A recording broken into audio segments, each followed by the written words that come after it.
Estoy muy contento por estar aquí. La verdad es que creo que voy a proyectar la película en el sitio más bello que he estado jamás. Esa es la parte buena, pero la parte mala es que creo que mi carrera desde entonces va a ir para abajo. Estoy en la cima. Il est ravi d'être ici et de présenter ce film dans ce merveilleux théâtre. Et il craint un petit peu que justement, juste après, sa carrière commence à descendre un petit peu. On est dans un endroit merveilleux. Quiero dar las gracias a todos, que sepáis que en España hay un montón de respeto por el público de aquí, por la cultura de aquí, y siempre que nos peleamos en España de que no se hace cine y tal, ponemos siempre de ejemplo a Francia y a París y a sus proyecciones y a su público. Je vous remercie déjà et pardon. Sí, que siempre ponemos de ejemplo el público de aquí y la cultura de aquí en cuanto al cine y al mismo tiempo. Et en Espagne, on met toujours un exemple le public français comme soutien de ce film de genre. Voilà. Y esto lo digo para que deis un 5 a la película, ese corazón. Es pas pour que vous donniez un 5 au film. Nada, para presentar Viejos muy cortito diré, bueno, es una película que surge de una conversación con mi abuelo, que ya no está, donde le pregunté qué era lo más duro de ser viejo. C'est un film qui est venu en tête en ayant des conversations avec son grand-père. Y él no me comentó que eran ni los dolores, ni la carne que se pudría, como quien dice, ¿no? Sino la sensación de ser invisible, de que vas por la calle y de que nadie te mira, de que ya no existes y de que cualquier cosa que digas vas a molestar. C'est pas les douleurs, c'est plutôt la sensation de devenir invisible au regard des autres. Entonces yo le hice una broma que dije, oye, pues si sois tan invisibles, quizá un día deberíais de revelaros y como no estamos muy atentos vosotros, nos deberíais de matar. Et donc lui il a répondu, vu que vous pensez que vous êtes invisible, vous devrez nous donner une réponse en nous tuant. Entonces, bueno, todo esto está en la película, pero no nos olvidamos de que es una película que, aparte de una especie de denuncia ambigua, donde el público tiene parte, no nos olvidamos del terror, que estamos en tiempos donde la gente hace películas que se olvidan mucho del terror, y aquí no nos olvidamos para nada. Sí, es una película que trata todo esto, ¿vale? Que trata todo esto, pero que no se olvida de que estamos haciendo cine de género, que amo el género y que me da mucha rabia que ahora la gente hace otros géneros y se desvía mucho del tema. C'est un film qui parle de ce genre, mais qui parle aussi sans oublier les bases de ce film de genre. Es una película de 90 minutos, que yo soy muy fan de los 90 minutos y lo es, y de 90 minutes, y un fan de justement y por último es una película de fuego lento que se va cociendo, que promete, que jura y que da al final. C'est un film de cuisiner à feu lent qui promet, qui jure, y al final da. Et au final, voilà, il donne. Gracias. Merci, merci. Donc en gros on voit une soucoupe avec potentiellement donc des extraterrestres. Et c'est quoi le lien en fait entre, j'ai pas compris, entre la mort de la grand-mère et ces envahisseurs et les communicants en groupe? Que son los hombres que más dejamos de lado, más invisibles, para que haga como una especie de plan maestro y liquiden a gran parte de la población. Ellos bajen y entonces conquisten toda la tierra. Realmente está muy ligado de cara a los ancianos y a la abuela. Tout est lié depuis le début du film. Soi-disant les grands-parents, les vieux, les invisibles, qui font partie du plan maître des extraterrestres pour justement arriver à annihiler la population de la Terre. Realmente, si la veas otra vez pensando que es una película de ciencia ficción, de extraterrestres, verías que es todo un plan muy bien ejecutado, y me encantaba la idea de cambiar el género de la película en los 2 segundos finales de la misma y que fuera otra si la piensas. Il voulait justement créer cet effet de grand plan et que ça arrive d'une manière très surprenante qu'à la fin du film. Con la muerte de la abuela está ligado porque ella no quiere hacer eso. Ella se da cuenta de esto y ella no quiere matar a sus hijos y a sus vecinos. y como es una mujer muy fuerte y muy rebelde, se rebela y se suicida. Et puis justement, la grand-mère ne veut pas faire ça, c'est pour ça qu'elle se suicide. Et son mari dit que c'est une personne très forte, très, très rebelle. C'est pour ça qu'elle décide de faire ça, justement pour ne pas faire partie du plan maestro. Sí. La definición de la abuela la cuenta el abuelo en el parque, con la idea de la guerra civil, donde ella se rebelaba incluso al bando que dominaba. Ella nunca se va a dejar someter. Justement, dans le passage du parc, quand le grand-père raconte qu'elle ne se soumettait pas, même à la gendarmerie qui voulait faire le salut fasciste. Hay un montón de guiños, yo soy muy fan de los guiños de la película.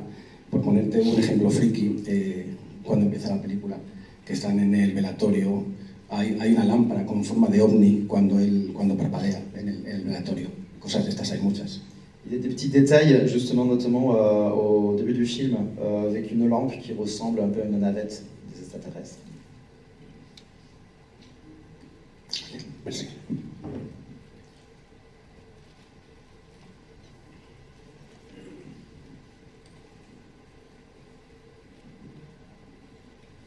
Bravo pour le film, parce que franchement j'ai été cueilli. Mais c'est vrai, il y avait un petit détail au début, mais bon, peut-être que c'est moi qui l'ai remarqué, ou bien c'est une vue de mon esprit.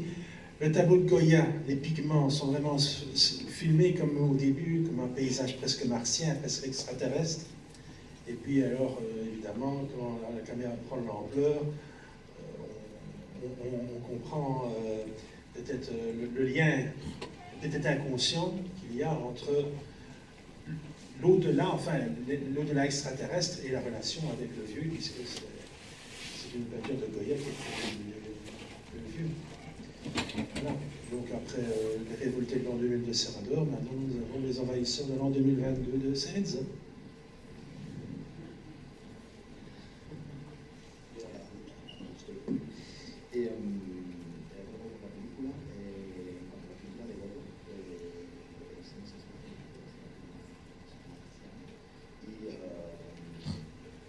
Après la deuxième partie, je n'ai pas du tout piégé, je suis désolé.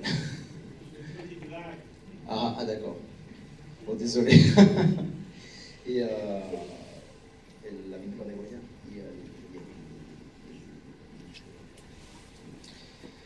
Bueno, aquí van un montón de ideas, te voy pasando el micro. Yo me encanta la idea de que los extraterrestres lleguen y conecten con los ancianos a través de su armario, de sus radios y de su espejo, que es el único sitio donde se ven. Et il aime beaucoup l'idée que les extraterrestres, justement, ont connecté avec les vieux, avec des éléments comme les armoires, les radios et les miroirs, où ils peuvent, justement, où ils se reflètent eux-mêmes, parce qu'il n'y a personne qui le voit autour d'eux.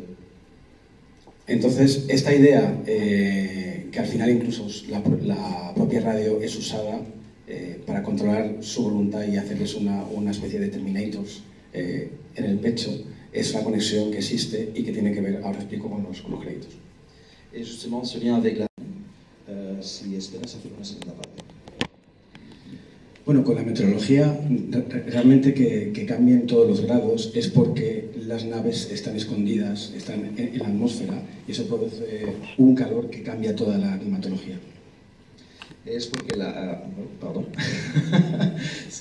Parce que les navettes sont cachées derrière les nuages, c'est pour ça que ça fait augmenter les températures. C'est une explication aux canicules. Y curiosamente, y ha ocurrido, aunque no era así, en Estados Unidos y en varios países, dicen que es una película sobre el cambio climático. Viene muy bien, pero no es así. Pero claro. Et justement, aux États-Unis, ils ont eu une réponse comme quoi ils disaient que ça pourrait être voilà, une réponse aux causes de changement climatique.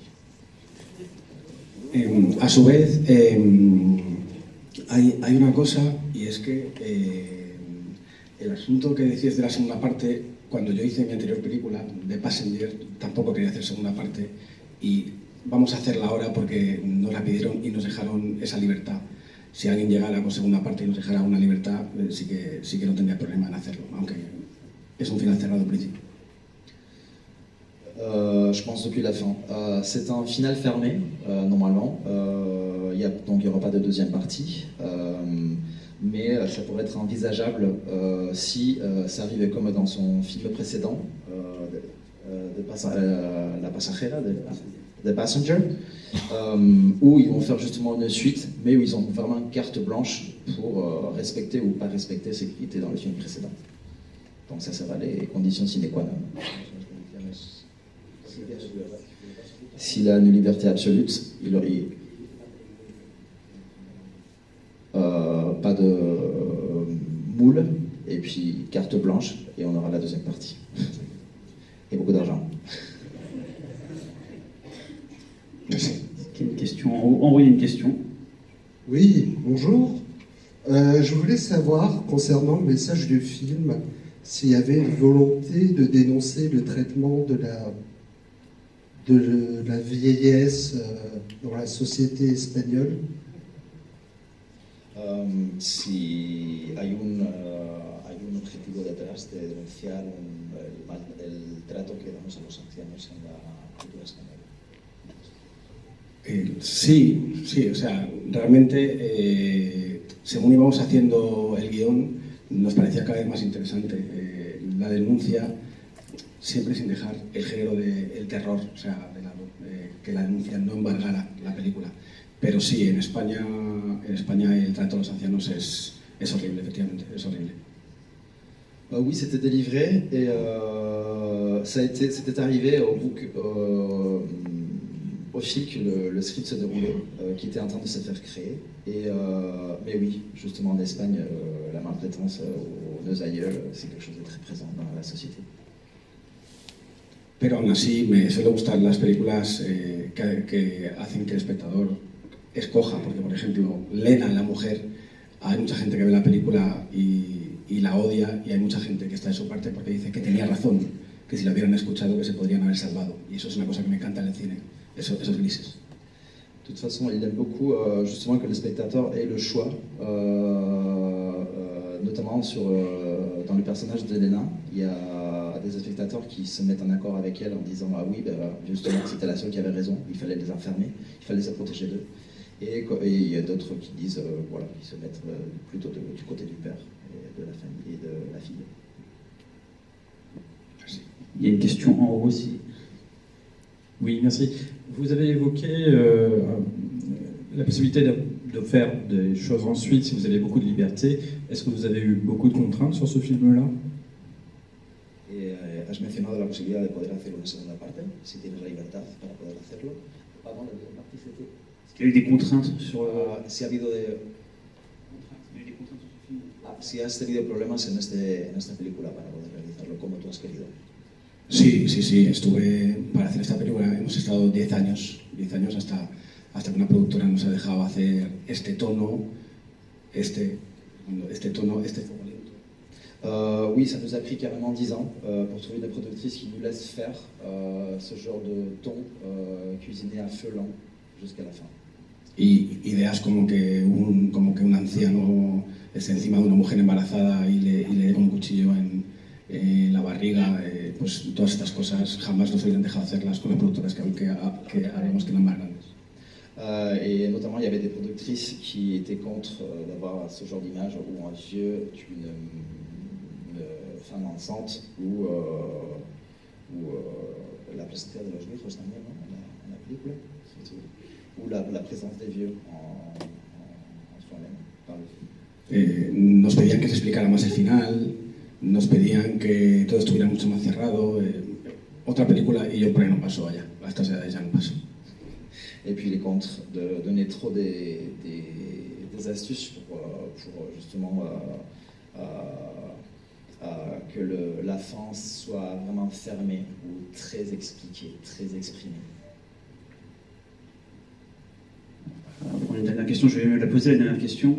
Est-ce que le film est sorti en Espagne? Et si oui, est-ce qu'il a été bien accueilli? Est-ce qu'il a marché? La película ha salido en España y si ha sido bien recibida por el público. Sí, bueno, ahora está en la fase de festivales, ha estado prácticamente en todos los festivales más importantes y aparte de estar en ellos ha tenido premios al actor protagonista, a la fotografía. Sí, il a eu beaucoup de présence sur plein de festivals, notamment des plus importants, et il y a eu quelques prix au niveau de la photographie. Y se ha vendido ya a 15 países, se va a estrenar en Estados Unidos y ahora llega el estreno en España. Et puis il a été vendu déjà sur 15 pays, et notamment aux États-Unis, et il arrive bientôt en Espagne. On va remercier Raoul Cerezo d'être venu présenter le film.